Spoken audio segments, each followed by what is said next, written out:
Hi అండి, welcome to miss అమ్మ world. Betala కథ చెప్పుకుందామా ఈరోజు. మాట తప్పని మహారాజు. పట్టు వదలని విక్రమార్కుడు చెట్టు వద్దకు తిరిగి వెళ్ళి చెట్టుపై నుంచి శవాన్ని దించి భుజాన వేసుకుని ఎప్పట్లాగానే మౌనంగా శ్మశానంకేసి నడవసాగాడు. అప్పుడు శవంలోని బేతాళుడు, రాజా, నువ్వు నిశిత సమయాన ఏ స్వార్థ ప్రయోజనాలు ఆశించి ఇక్కడ సంచరిస్తున్నావో నాకు తోచడం లేదు. ఇంత కష్టాన్ని ఎందుకు కొని తెచ్చుకుంటున్నావో నాకు అర్థం కావడం లేదు. కొంతమంది తెలివిహీనులు తమ స్వంత కృషి ప్రతిభలతో కూడా జీవితంలో ఘనకార్యాలు సాధిస్తారు. తర్వాత మనసులో ఏవేవో ఊహించుకునే భయంతో వాటికి దూరం అవుతారు. ఈ సందర్భంగా తన తెలివితేటలను ఒక రాజ్యాన్ని కైవసం చేసుకోగల అవకాశం వచ్చినప్పటికీ బీరువులా కనిపించకపోయినా యజ్ఞవల్కుడు అనే ఓ పండితోత్తముని కథ చెబుతాను, శ్రమ తెలియకుండా విను అంటూ ఇలా చెప్పసాగాడు. అవంతి రాజ్యం రాజు నయనకాంతుడు సత్యసంధుడు, పరాక్రమశాలి. అతనికి ప్రజల్లోనే కాక సాటి రాజుల మధ్య కూడా మంచి పేరుంది. అతడిని అందరూ మాట తప్పని మహారాజు అని పిలిచేవారు. నయనకాంతుడు ఒక పర్యాయం వేటకు వెళ్ళినప్పుడు ఒక సర్పం అతన్ని కన్నుల్లో విషం చిమ్మింది. అందువలన అతని దృష్టిని కోల్పోయాడు. అతడు మరలా దృష్టిని పొందటానికి ఎన్నో ప్రయత్నాలు చేశాడు. అవేవీ ఫలించలేదు. ఆ విషయమై అతడు చిత్తకాంతుడయ్యాడు. చివరి ప్రయత్నంగా నయనకాంతుడు తన దృష్టిని తెప్పించిన వారికి 1,00,000 బంగారు కాసుల వరకు కానుకగా ఇస్తానని ప్రకటించాడు. అప్పుడు యజ్ఞవల్కుడు అనే పండితుడు మహారాజుని కలిసి, మహారాజా, అనేక తాళపత్ర గ్రంథాలు చదివి మీకు దృష్టిని రప్పించడానికి నేత్ర ప్రదాన అనే వైద్య ప్రక్రియను కనుగొన్నాను. ఆ ప్రక్రియకు అవసరమైన మూలికలు, ఔషధాల కోసం నైమిసారణ్యం తిరిగి అత్యంత శ్రమతో సంపాదించాను. వాటి సహాయంతో మీకు 1 రోజుల్లో దృష్టిని తెప్పించగలను. అయితే అందుకు ప్రతిఫలంగా మీరు 1,00,000 బంగారు కాసులకు బదులు అర్ధరాజ్యం ఇప్పించాలి అని మనవి చేశాడు. సుదీర్ఘంగా ఆలోచించిన నయనకాంతుడు, పండితోత్తమ, దృష్టి లేని జీవితం కంటే అర్ధరాజ్యం ఏమీ ఎక్కువ కాదు. మీరు నాకు చూపు తెప్పించగలిగితే మీకు అర్ధరాజ్యం ఇస్తాను. అయితే ప్రతిఫలం భారీ ఎత్తున అడిగారు కాబట్టి నాకు చూపు రాని పక్షాన మీరు శిక్షకు కూడా సిద్ధపడాలి అన్నాడు. మహారాజా, మీరే శిక్ష విధించినా నేను సిద్ధం అని బదులు పలికాడు యజ్ఞవల్కుడు. చూపు రప్పిస్తే అర్ధరాజ్యం, లేకుంటే శిరచ్ఛేదనం అన్నాడు నయనకాంతుడు. అందుకు యజ్ఞవల్కుడు సమ్మతించాడు. ఈ విషయం రాజ్యమంతా పొక్కింది. ప్రజలందరూ యజ్ఞవల్కుడు రాజుగారికి చేసే వైద్యం కోసం ఎదురు చూడసాగారు. యజ్ఞవల్కుడు ఒకరోజు మంచి ఘడియలు చూసి మహారాజు గారి చేత శుచిగా స్నానం చేయించి అతని తలకు వివిధ రకాలైన తైలాల చేత బాగా మర్దన చేయించాడు. కొన్ని ఆకురసాలు తాగించి పిదప అతని కన్నులకు లేపనం రాసి కళ్లకు కట్టుకట్టాడు. అలా వారం గడిచింది. ఒకరోజు నయనకాంతుడు సభ తీరుస్తూ యజ్ఞవల్కుడిని కూడా తనతో పాటు సభకు తీసుకెళ్లాడు. సభలో కొందరు పల్లెకారులు, రాజా, ఒక చిరుతపులి మా పల్లెల మీద పడి జనాన్ని చంపుకు తింటున్నది, మీరు దాన్ని పని పట్టాలి అని వేడుకున్నారు. అప్పుడు నయనకాంతుడు తన పక్కనున్న యజ్ఞవల్కుడితో, నాకు దృష్టి వస్తే అర్ధరాజ్యానికి మీరే రాజు కదా, కాబోయే రాజుగా ఈ సమస్యకి పరిష్కారం చెప్పండి అని అడిగాడు.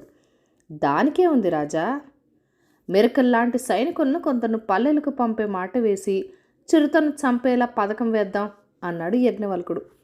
అందుకు మహారాజు మెచ్చుకొని కొందరు సైనికులను పంపి చిరుతను చంపించాడు.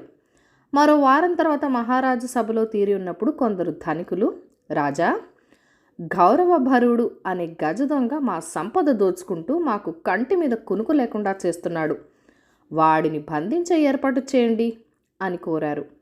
అప్పుడు నయనకాంతుడు యజ్ఞవల్కుడి వంక, మీరైతే ఏం చేస్తారు అని అడిగాడు.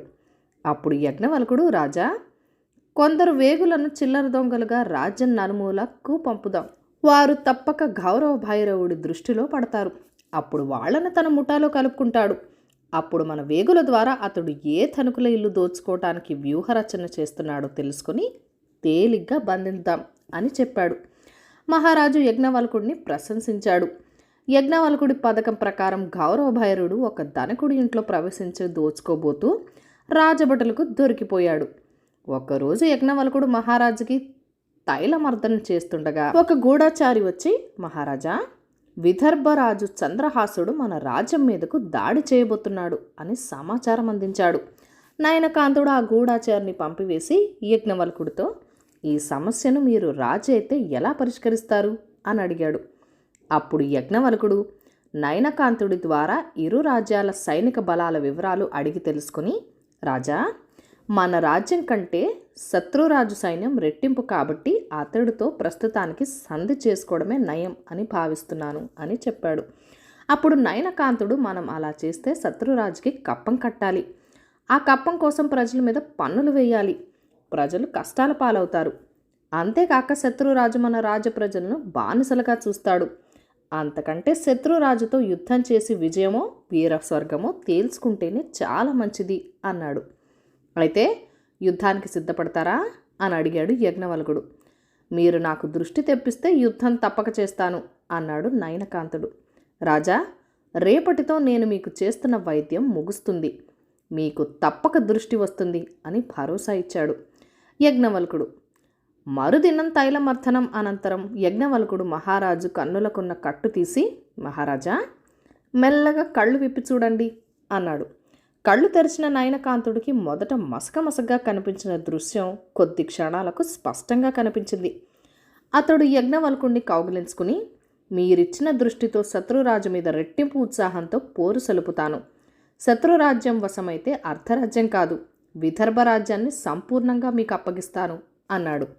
యజ్ఞవల్కుడు, మహారాజు, మీరు మాట తప్పని మహారాజు అని తెలుసు, విజయీభవ అని ఆశీర్వదించాడు. నయనకాంతుడు తన రాజ్యం మీదకు దండెత్తి వచ్చిన చంద్రహాసుణ్ణి తన సైన్యంతో ఎదుర్కొన్నాడు. అవంతి సైనికులను రెచ్చిపోయి శత్రు సైనికులను చీల్చి చెండాడారు. అదే అదనుగా నయనకాంతుడు చంద్రహాసుణ్ణి సంహరించాడు. తమ రాజు నేల కొరిగిన వెంటనే శత్రు సైన్యం పలాయానం చిత్తగించింది. విదర్భ రాజ్యం సునాయాసంగా నయనకాంతుడి వశమైంది. తను జయించిన రాజ్యాన్ని యజ్ఞవల్కుడికి కట్టబెట్టాలన్న కోరికతో నయనకాంతుడు అంతఃపురం చేరాడు. యజ్ఞవల్కుడు కోసం కబురు పంపిస్తే భటులు, రాజా, మీ విజయ వార్త వినగానే పండితులు వారు ఎవరితో ఏం చెప్పకుండా ఎటో వెళ్ళిపోయారు అని విన్నవించారు. నయనకాంతుడు యజ్ఞవల్కుడు కోసం ఎంత వెతికినా ప్రయోజనం లేకపోయింది. ఇంతవరకు కథ చెప్పిన బేతాళుడు, రాజా, మహారాజుకి దృష్టి రప్పించడం ద్వారా అర్ధరాజ్యం సంపాదించడానికి యజ్ఞవల్కుడు నైమిసారణ్యంలోని మూలికలు ఔషధాలు సేకరించి తైలాలు రసాయనాలు తయారు చేసి కష్టపడ్డాడు. అంతేకాదు, భావి రాజుగా మహారాజుకి సలహాలిచ్చి అతడి ప్రశంసలు కూడా పొందాడు. కానీ అర్ధరాజ్యం మాత్రమే గాక పూర్తి రాజ్యం పొందే అవకాశం వచ్చినప్పుడు ఎందుకు పలాయానం చిత్తగించాడు? మాట తప్పని రాజు మాట తప్పి శత్రురాజును సంహరించినట్టు తనని కూడా హతం చేయగలడన్న సందేహంతోనా, లేక శత్రురాజ్యాన్ని తన పరం చేస్తే అక్కడి ప్రజలు తన మీద తిరుగుబాటు చేయగలరన్న భయంతోనా అని ప్రశ్నించాడు.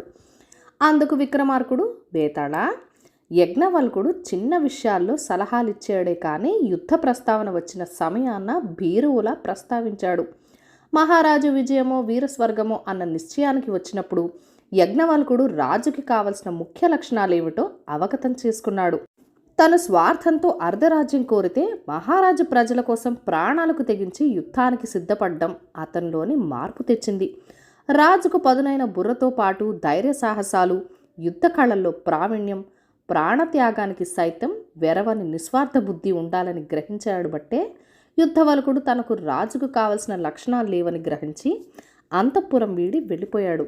అంతేగాని నయనకాంతుడు తనను హతం చేయగలడన్న సందేహంతో కానీ శత్రు రాజ్యంలో ప్రజలు తిరుగుబాటు చేస్తారన్న భయంతో కానీ కాదు అని సమాధానం ఇచ్చాడు.